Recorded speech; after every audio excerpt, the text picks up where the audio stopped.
টিভিআরস take Mallick চ্যানেলে আরও একবার আপনাদেরকে স্বাগত জানাই। ইরান আমেরিকা যুদ্ধ লাস্ট কয়েক মাসে জটিল থেকে আরও জটিলতর জায়গায় পৌঁছে গেছে। এখন লাস্ট 24 ঘন্টায় আরও ডেঞ্জারাস জায়গায় পৌঁছে গেছে। আমেরিকার যে সেনাঘাঁটি আছে তাতে ইরান ব্যালিস্টিক মিসাইল দিয়ে হামলা চালায়, ফলে আমেরিকার কিছু সেনাগোষ্ঠীর মৃত্যু ঘটে এবং আরও কয়েকজন নিহত হয় এবং এখনও পর্যন্ত যেটা জানা যাচ্ছে একজন সোলজার মিসিং আছে। ঘটনাটি হঠাৎ করে খুব বাজে দিকে মোড় নিয়েছে।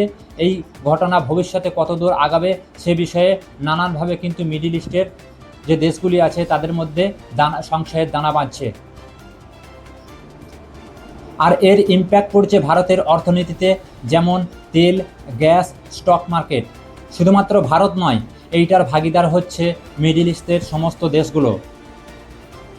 আমাদের যেটা জানা প্রয়োজন, লাস্ট 8 দিন ধরে যেভাবে আমেরিকা দিনের পর দিন ইরানের ওপর আঘাত হানছে, এখানে সবার মনে একটা প্রশ্ন ঘুরপাক খাচ্ছে, তাহলে ইরান কেন চুপ করে বসে আছে, আমেরিকাকে কেন অ্যাটাক করছে না?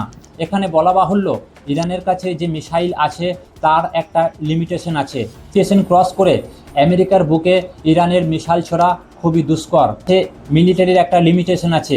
কি সেই লিমিটেশন?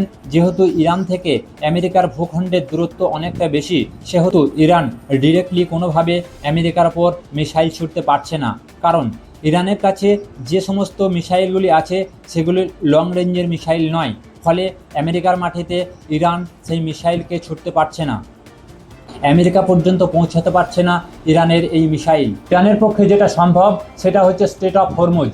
স্ট্রেট অফ হরমুজকে ব্লক করে রাখা, যাতে করে সারা বিশ্বে অর্থনৈতিক পরিকাঠামো ভেঙে পড়ে, সারা বিশ্বের মানুষ যাতে আমেরিকার ওপর আঙুল তোলে। সাথে সাথে এই সমস্যা মিটিয়ে নেওয়ার কথা বলে। আরেকটা সমস্যা হচ্ছে ইরানের আশেপাশে যে সমস্ত দেশগুলি আছে, যেগুলিকে আমরা গালফ কান্ট্রি বলি, অর্থাৎ যে দেশগুলিতে আমেরিকার মিলিটারি বেস আছে, সেই সমস্ত দেশে আমেরিকার মিলিটারি বেসের ওপর অ্যাটাক করা, যা সেই সমস্ত দেশগুলো আমেরিকাকে চাপ দেয় ইরানের সাথে সমস্যাটি মিটিয়ে নেওয়ার। কয়েকদিন অ্যানালিসিস করলে বোঝা যাবে যে ইরানের অ্যাটাক প্যাটার্ন লক্ষ্য করলে ভালোভাবে আপনারা বুঝতে পারবেন যে ইরান একটা রেড লাইন মেনে চলছে। কি এই রেড লাইন?